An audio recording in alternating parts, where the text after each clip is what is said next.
Hello, students. I, Lokesh Seni, welcome you all once again to the Shankar IAS Academy.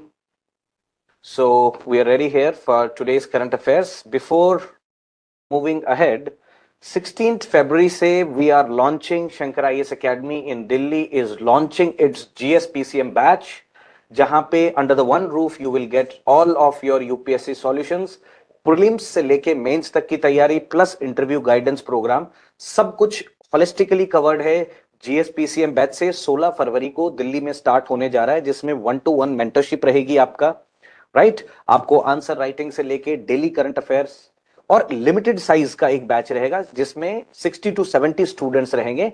16th February is the last starting date, right. तो as soon as possible आप लोग register करिए Shankar IAS academy Delhi में GSPCM. We are launching it very soon.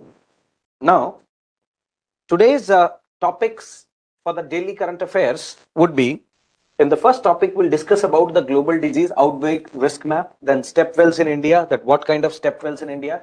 Mostly these step wells are founded either in Rajasthan or either in Gujarat.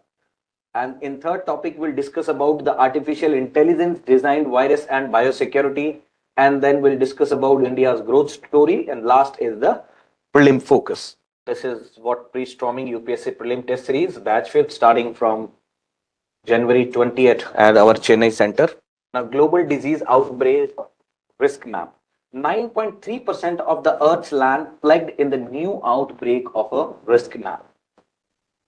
ठीक है, 9.3% of the Earth's land area is classified as a high or very high risk for dangerous of the disease outburst. जो high risk में जो total area that is 6.3% और very high risk में total 3% of the Earth's land mass. Hotspot जो reason है Latin America, जो southern America countries हैं, चाहे अर्जेंटीना हो, ब्राजील हो, चिली हो, उरुग्वे हो, पेरुग्वे हो, these countries like Oceania, Australia, New Zealand, Philippines, and all these countries, they comes under Oceania, right? Population exposure, 20% of the global population is medium risk zone or 3% is at very high risk zones, right? Now, institutional methodology, Joint Research Center, European Commission, joint research centre है, उसने ये पता लगाया है, और Angelina finally veterinary epidemiologist है जिसने ये रिसर्च फाइंड करी है। क्या क्या टूल्स उसने यूज किए हैं, मशीन लर्निंग से लेके सैटेलाइट इमेजनरी से लेके जो क्लाइमेट डाटा शीट होती है, लैंड यूज मैप और हिस्टोरिकल आउटब्रेक के जितने भी रिकॉर्ड्स हैं उनको ध्यान में रखते हुए ये अभी जो है मेथोडोलॉजी यूज की है, एंड वी आर ये फैक्ट फाइंडिंग रिपोर्ट आई है मार्केट में, right. 75% of emerging infectious disease जो है in humans are genetic, right. जो 75% ऑफ इमर्जिंग है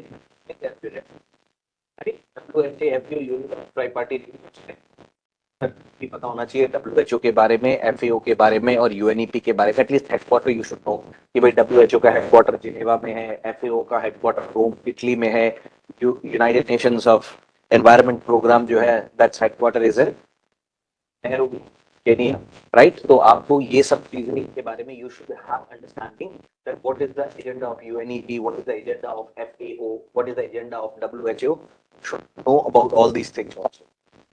This involves in animal to human spillover. So, animal to human spillover. Now, spillover risk increase with the wildlife contact हो गया. If you come in the contact with the wildlife, either if you are habitat encroachment, wildlife trade, and intensive livestock farming. These are the spillover risk increases with all these things. If you are in contact with wildlife, habitat encroachment, if you encroach someone's habitat, right? And these genetic diseases are basically Ebola, Zika, Lassa fever, Nipah virus, and there is disease X. This is very important. X signifies that any unknown pathogen. Now, mark my word, they can ask you what is disease X. So, wherever it is disease X is written, it means there is unknown pathogen with the epidemic or pandemic potential. Means wherever it is disease X, it's placeholder for unknown future pathogen.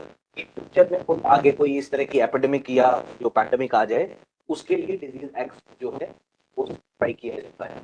WHO maintains priority list of pathogen list. तो ये priority disease है, includes Ebola, Zika, Lassa fever, Nipah virus. ठीक है, climate change और disease spread survival rate, heat cycle, long walk, seasonable climate also possesses a very significant role in spreading the disease, especially in this particular arena. Now, other contributing factors are deforestation, mining, road construction, biodiversity loss. The loss of biodiversity may favor the reservoir species, that is rodents and bats. Population density emerged as the single strongest driver of outbreak. This is very important. If population density emerged as the single strongest driver of the outbreak, stronger than any individual climate variable, which is the most important factor, the population density factor is the most strongest driver of the outbreak of any particular disease. And WHO, I already told you, WHO maintains global disease surveillance, focus, Ebola, on all these things. Right now, the question of the topic. Consider the following statement. Consider the following statement regarding emerging infectious disease. Nearly 3/4 of the emerging infectious disease in human originate from the animals. 3/4 of the emerging infectious disease in humans originate from animals. The population density is the strongest driver of outbreak risk than individual climate factor. Yes, correct. WHO used the term disease X to denote the antimicrobial resistance. No, disease X was used for what? For any future upcoming, pandemic or endemic diseases. This is absolutely 3 is absolutely wrong. So wherever it is 3, just eliminate those. Research Center is the scientific arm of the European Commission. That's maybe true. Then the answer 1, 2, 4. Option A is the correct answer. Right? The correct answer. Now, why are the step walls a beautiful piece of history from the oldest to the one which is UNESCO Heritage, 5 iconic step walls?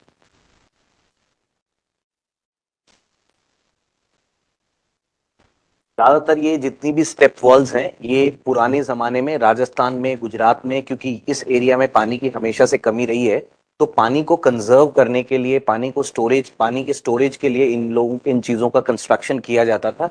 और बाद में ये heritage sites भी बन गई। अभी तो ये सारी हेरिटेज साइट्स हैं और ये टूरिस्ट प्लेस भी थी। उस जमाने में लोग आने जाने वाले लोग रुक जाते थे कुएं बावड़ी के ऊपर। तो इनको राजस्थान और इधर अपना हरियाणा हो गया, गुजरात हो गया, इन जगहों पे इनको बावली या बावड़ी कहते हैं। नॉर्दर्न इंडिया में ये जितने भी वाटर हार्वेस्टिंग जो स्टेप वॉल्स हैं इनको बावली या बावड़ी कहते हैं। और गुजरात और राजस्थान में इनको वव कहते हैं, जैसे रानी की वव। फिर पुष्करनी और कल्याणी साउथ इंडिया में इनको जितना भी water harvest traditional water harvesting system है इनको कहते हैं पुष्करनी और कल्याणी। राइट, बावली बावड़ी और वव गुजरात राजस्थान में, और पुष्करनी और कल्याणी इनको कहते हैं साउथ इंडिया। ठीक है। फिर excess ground water year round, ये इनका मेन जो पर्पस है इनका डिजाइन किया गया है, that is excess to ground water year the round. Mitigate करने के लिए काम में आती है क्लाइमेट कंडीशंस को। ठीक है। Also functions at social spaces, religious and ritual centres, social spaces religious and ritual centres है, resting places for the travellers. अभी जो है सोशल स्पेसेस में भी काम में आती थी, रिलीजियस और रिचुअल। आपको पता होगा जितने भी धार्मिक काम होते हैं, जितने भी रिलीजियस काम होते हैं, वो कुएं के ऊपर, कुएं हमारे, क्योंकि नॉर्थ इंडिया में तो कुआं पूजन सबसे पवित्र माना जाता है। कुआं पूजन को, अगर बच्चा पैदा हो रहा है या कोई शादी वगैरह होती है तो हमेशा कुएं पे पूजा करते हैं लोग जाके आज भी। ठीक है। तो ये जितनी भी जो पुरानी जहाँ पे वाटर हार्वेस्टिंग, क्योंकि पानी को हमारे यहाँ सबसे शुद्ध माना जाता है, हम पानी की भी पूजा करते हैं। Right. Resting place for the travellers, जहाँ ये जो भी ट्रेवलर्स होते थे पुराने जमाने के, ये कुएं बावड़ी पे रुक जाते थे आराम से, थोड़ी देर आराम वाराम करके फिर आगे निकलते थे सारे। तो ये आज ये जितनी भी पुरानी ये इस तरह की ट्रेडिशनल चीजें थी, आज ये हमारी विरासत बन चुकी हैं। ये मतलब it has become the part of our in what you call incredible heritage, अतुल्य भारत जिसको कहते हैं, इनक्रेडिबल इंडिया। वैसे उस इनक्रेडिबल इंडिया की इनक्रेडिबल एसेट्स हैं ये आज जितनी भी हेरिटेज साइट्स। आबानेरी जो है राजस्थान के दौसा जिले में है। पीरियड 9th सेंचुरी में निकुंभ डायनेस्टी किंग चंदा के टाइम पे बना है। Among deepest step walls in India, 30 meters तक है, 13 मंजिली एंड 3500 सिमेट्रिकल स्टेप्स हैं इसके अंदर। Water conservation, thermal regulation, cooler and micro climate. Right. कहाँ पे है? चंद्रबाव, जो चांद बावली राजस्थान आभानेरी के दौसा डिस्ट्रिक्ट में है, दौसा के अंदर है। ठीक है, 9वीं शताब्दी में ये बना है और निकुंभ डायनेस्टी के under under the Nikumbh dynasty king चंदा ने इसको बनाया था। फिर उसके बाद अहमदाबाद में है माता भवानी, ये अहमदाबाद के अंदर है, ये 11वीं सेंचुरी में बनी थी, ये सोलंकी पीरियड में बनी है, डेडिकेटेड टू गॉडेस भवानी। तो earlier example ritual plus water utility sorry simpler architecture compared to the latter way. ये एग्जाम में डायरेक्ट ला सकता है कि माता भवानी स्टेप वॉल कहाँ पे है, विच of the following Ahmedabad Gujarat, और कौन से पीरियड में बनी है ये? 11वीं सेंचुरी में बनी है। किस डायनेस्टी के अंडर पीरियड में? सोलंकी डायनेस्टी के पीरियड में, राइट। सिग्निफिकेंस क्या है? The early evolution of step wall architecture in the western India. फिर अदलाज स्टेप वेल, ये भी गुजरात में अहमदाबाद में, ये 1499 सीसी में, ये क्वीन रुदाबाई। ठीक है, आर्किटेक्चरल सिग्निफिकेंस 5 मंजिला है, ये 5 स्टोरीज हैं। ठीक है, एंड ब्लेंडेड विद हिंदू और इस्लामिक आर्किटेक्चर एलिमेंट है, इसके अंदर हिंदू और इस्लामिक तो बोथ है, तो हो सकता है ये आ जाए एग्जाम में। अदलाज स्टेप वॉल गुजरात के अंदर है, 1419 सीसी में हुई, queen Rudlabai, blend of Hindu and Islamic architecture. ठीक है, air circulation, cooling effect and water filtration system है इसके अंदर। ये इसकी स्पेसिफिकेशन है कि यहाँ पे एयर सर्कुलेशन है, कूलिंग इफेक्ट है और वाटर फिल्ट्रेशन है। Got my point. फिर उसके बाद नेक्स्ट हम देखते हैं अगरसेन की बावली, ये दिल्ली में है। अगरसेन की बावली न्यू दिल्ली में है, नियर कनॉट प्लेस के बगल में, ये यहीं चड्डेवाला के पास ही है अगरसेन की बावली। पीरियड है मिडाइवल एरा में बना है, एग्जैक्ट डेट अनसर्टेन है। Association Maharaja Agrasen, traditional attribution, 60 metre long है, 3 लेवल्स हैं, निचेस ऑन बोथ साइड है, rare urban step wall within the modern metropolis. फिर रानी की वाव गुजरात के अंदर है, पाटन गुजरात में 11वीं शताब्दी में बनी, जो है सोलंकी डायनेस्टी के अंडर में। आज ये UNESCO heritage world heritage site है। रानी की वाव को 2014 के अंदर ही यूनेस्को वर्ल्ड हेरिटेज ने अपनी साइट बना दिया, right. As an inverted reversed temple है, ठीक है, design as an inverted reversed temple, as an inverted reversed temple, 7 levels हैं, 1500 स्कल्पचर्स हैं, नेशनल आइकोनोग्राफी है, silt from Saraswati river flooding and rediscovered 20वीं शताब्दी में फिर इसको रीडिस्कवर किया गया। फिर Rani ki Vav is designed as an inverted temple and UNESCO world heritage site, 100% correct. कहाँ पे है? गुजरात के अंदर है। ठीक है, Chand Baori was built during the Mughal period, Gujarat. No, Chand Baori is in Rajasthan, it is Baori is in Rajasthan, और ये भी मुगल पीरियड में नहीं, ये सोलंकी डायनेस्टी के ऊपर हुई थी।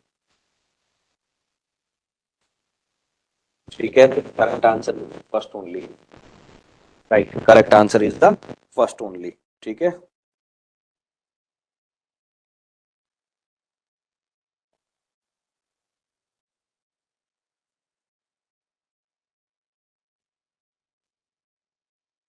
now AI designed virus for the biosecurity. Now we'll discuss about that how artificial intelligence has been used to design the virus and how it is important for the biosecurity as well. AI can now create a virus from the scratch, one step away from the perfect biological weapon. We are one step away. AI can also create a virus from the scratch. हो गया one step. We are only one step away from the perfect biological weapon. This is something AI is bringing out some dangerous thing in the society, right? And I have already told you in the class one day कि AI useful तो है ही है, लेकिन AI का बहुत खतरनाक use भी कर सकता है। अगर AI गलत हाथों में चला गया तो it will be used as a weapon. Now, artificial intelligence used to design the complete viral genomes. Virus created its studies at the bacteriophages. Bacteriophages जो है वो infect करते हैं बैक्टीरिया को, not humans. Research highlights the biosecurity risk for advanced AI tools. Study published in the Science Advances. जो bacteriophages हैं, इनकी facts क्या है कि viruses that specifically infect bacteria. What are the bacteriophages? जो viruses जो specifically infect करते हो बैक्टीरिया को ही, do not infect the human cells. Do not infect the human cells. ये बहुत इंपॉर्टेंट पॉइंट है। यूज फेज थेरेपी पे, बायोटेक्नोलॉजी में, एंटी माइक्रोबियल रेजिस्टेंस, एएमआर को जब अपन एएमआर रिसर्च करते हैं उसके लिए recognized by WHO as a potential AMR solution can be used as a potential WHO has recognized that this can be used as a potential AMR solution. AI genome language model है trained on large DNA sequence data sheets के ऊपर. It is very capable to new functional genomes generating proteins similar to the natural viruses. ठीक है, natural viruses जैसे ही protein create कर सकता है और similar concept to the LLMs but for DNA. Dual use research concern के लिए can be used for beneficial harmful purpose. This AI has developed this kind of what I would say the bacteria and viruses that can be used for harmful purpose. AI driven biological design classified as a dual use WHO में भी और फिर जो national security advisory board है NSAB के अंदर भी it has been identified by WHO and NSAB. Now ये IGSC है इंटरनेशनल जीन सिंथेसिस कंसोर्टियम. इन्होंने इंडस्ट्री लेड स्क्रीनिंग स्टैंडर्ड किए हैं, हार्मोनाइज्ड प्रोटोकॉल्स WHO मेंटेन करता है. प्रायोरिटी पैथोजन लिस्ट जैसे मैंने आपको बताया था, जीका, इबोला, ये जितने भी वायरसेस मैंने बताए थे, और एक डिजीज एक्स की भी कैटेगरी को मेंटेन करता है WHO कि आने वाले टाइम में फ्यूचर के अंदर कौन से पैथोजेंस जो हैं या कौन सी डिजीज का जो आउटबर्स्ट है, जो एपिडेमिक है या पैंडेमिक है, which can create a problem for the whole world, and that is being characterized by in this disease X category, right?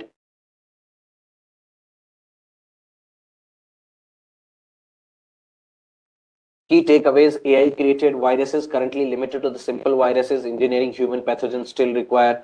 Biosecurity is not equals to biosafety. Biosecurity is not equals to the biosafety.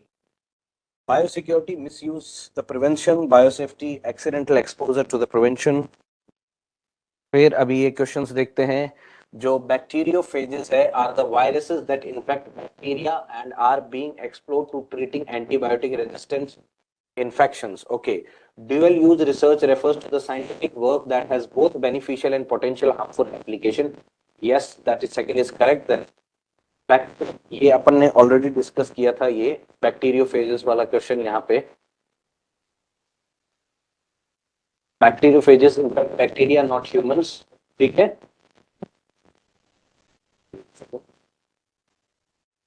viruses that specifically infect the bacteria do not infect the human cell. इस therapy में ये use होते हैं. ठीक है, और anti microbial resistance research के अंदर भी ये यूज होता है.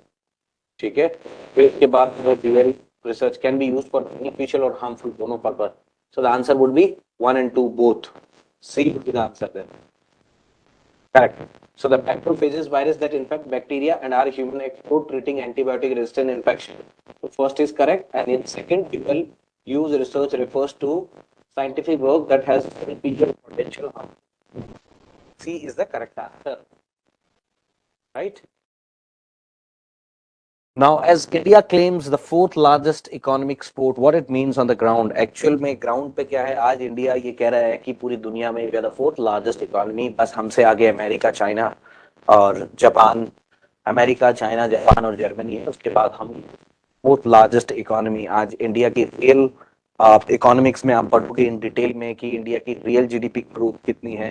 Right, what is market GDP. एक मार्केट रेट जीडीपी होता है, एक जो है वो रियल ग्रोथ डोमेस्टिक प्रोडक्ट होता है. एक में इन्फ्लेशन एडजस्टेड होता है, एक में नहीं होता है.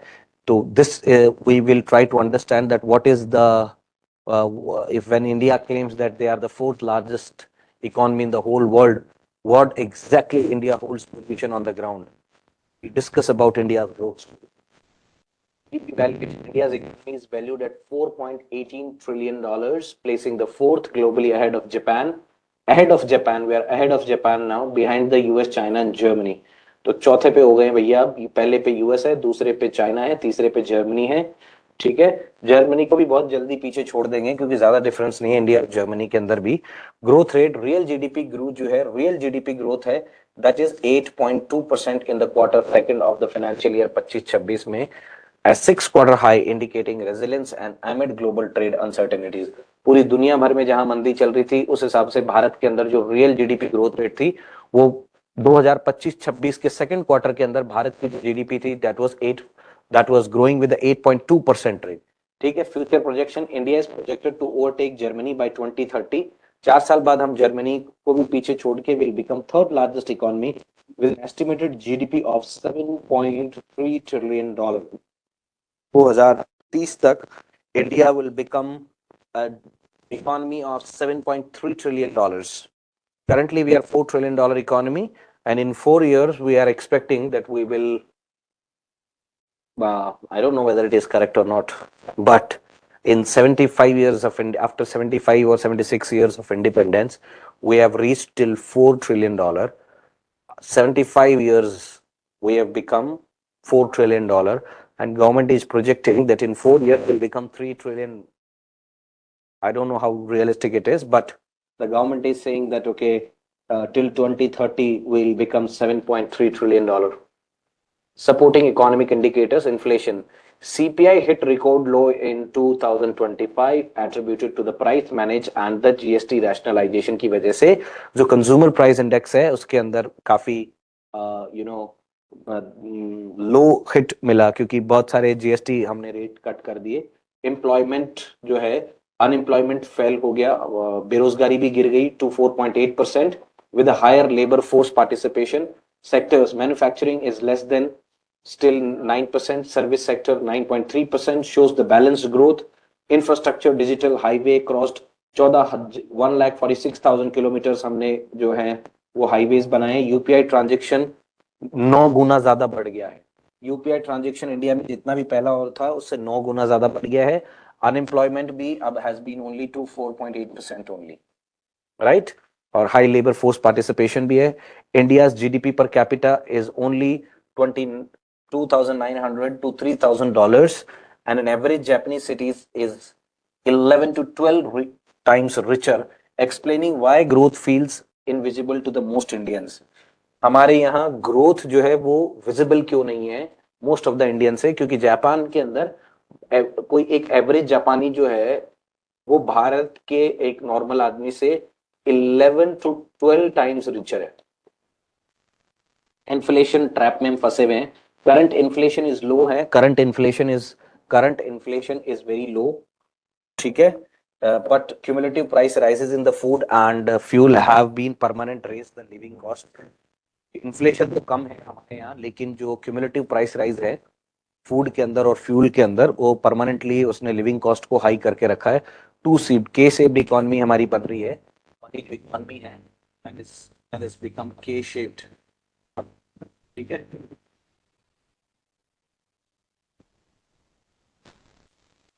अनऑर्गेनाइज सेक्टर, आईटी, फाइनेंस, जो जितने भी ऑर्गेनाइज सेक्टर हैं, IT, finance, MNC enjoy the stronger growth and salary high. IT sector में सैलरी बढ़िया है.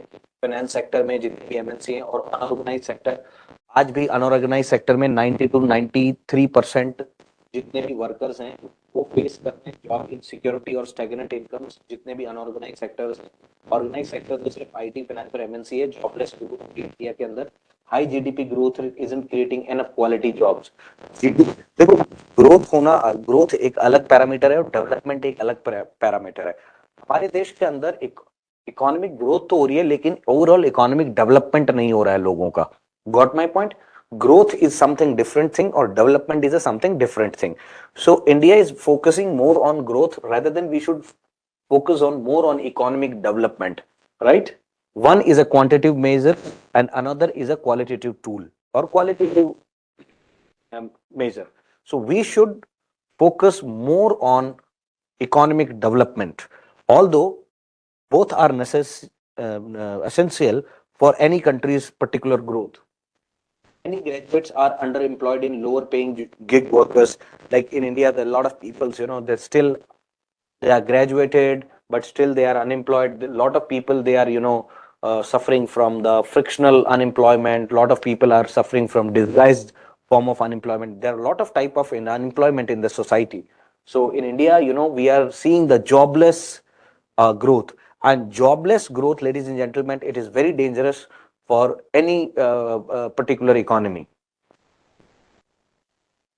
Bridging the gap between Vishwakarma IT recognisation की ट्रेनिंग कर रहे हैं, 500 रुपए दे रहे हैं पर दिन का, 15,000 दे रहे हैं सपोर्ट करने के लिए. कोलेटरल फ्री लोन दे रहे हैं एट 5%। ठीक है, स्किल इंडिया मिशन में हम फोकस न्यू ये सिखा रहे हैं, robotics drones for organise sector, अब small trade and street vendors को भी हम वर्किंग कैपिटल लोन दे रहे हैं 15 से लेके 50,000 तक का, राइट। 15,000 15,000 से 50,000 रुपए में इंडिया में आदमी गोलगप्पे की रेडी नहीं खरीद सकता, बोल सकता है। ठीक है, 7% interest subsidy at UPI cash back incentives, right. PM Mudra Yojana collateral free loan दे रहे हैं up to 20 lakh for a small non farm business. हाँ, ये चीज पीएम मुद्रा योजना बहुत बढ़िया है, right. PM Mudra Yojana is a very good Yojana where we are giving collateral free loan up to the 20 lakhs for the small non farm business. Non farm business में हम 20 लाख का कोलेटरल फ्री जो है वो लोन दे रहे हैं। फिर सोशल सिक्योरिटी सेफ्टी नेट में ई श्रम पोर्टल है, नेशनल डाटाबेस बनाया हमने, link DBT direct beneficiary transfer में। अटल पेंशन योजना में हम 1,000 रुपए से लेके 5,000 रुपए तक की मंथली पेंशन दे रहे हैं 60 साल के बाद में। फिर आयुष्मान भारत योजना है जिसमें 5 लाख रुपए तक का हेल्थ कवर है फैमिली को एनुअली। ठीक है, रूरल एंड वुमेन एंटरप्रेन्योर्स में लखपति दीदी, नमो ड्रोन दीदी, जो सेल्फ हेल्प की जितनी भी औरतें हैं उनको इन कर रहे हैं, टेक बेस्ड लाइवलीहुड और टारगेट कर रहे हैं 1 लाख प्लस। तो ये सारी अलग अलग सोशल सिक्योरिटी के और सेफ्टी नेट्स हैं, चाहे ई श्रम पोर्टल हो, चाहे अटल पेंशन योजना हो आपकी, चाहे रूरल एंड वुमेन एंटरप्रेन्योर्स हो, जितनी भी स्कीम्स हैं, these are all social security safety nets. Got it, got it. फिर उसके बाद मेंस प्रैक्टिस क्वेश्चन है, ये आपको लिखना है 15 मार्क का 250 words. India rise to the position of the world's fourth largest economy mass, significant ground level पे क्या क्या चैलेंजेस हैं, we have to critically examine कि इंडिया के फोर्थ लार्जेस्ट इकोनॉमी होने के बाद भी, इंडिया के फोर्थ लार्जेस्ट इकोनॉमी होने के बाद भी क्या क्या challenges India is facing.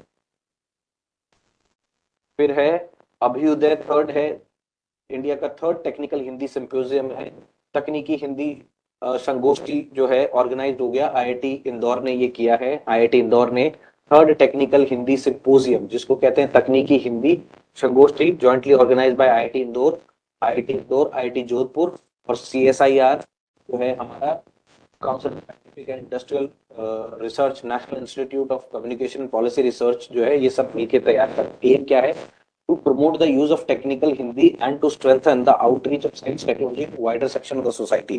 Science and tech में भी मतलब जो है they are bringing out science and tech, you know,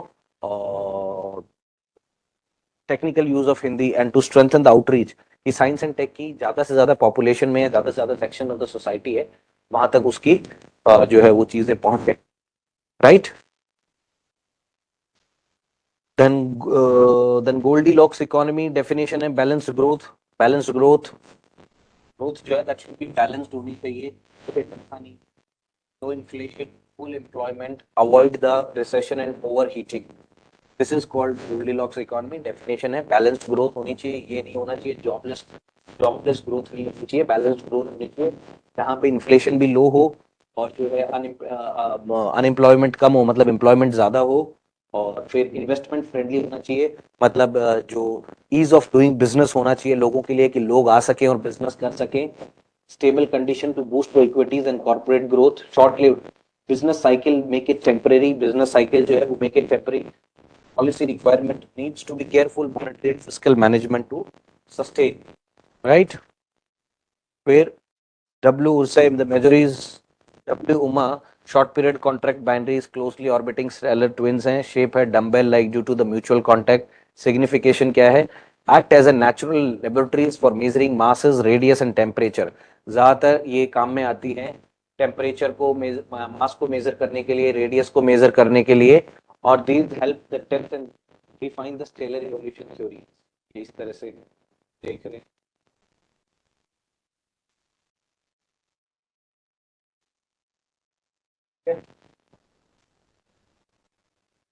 shape है dumbbell like due to the mutual contact है ना, म्यूचुअल कांटेक्ट है, ठीक है। स्टार शेयर है single outer atmosphere while orbiting each other, orbiting each other sharing single, you no.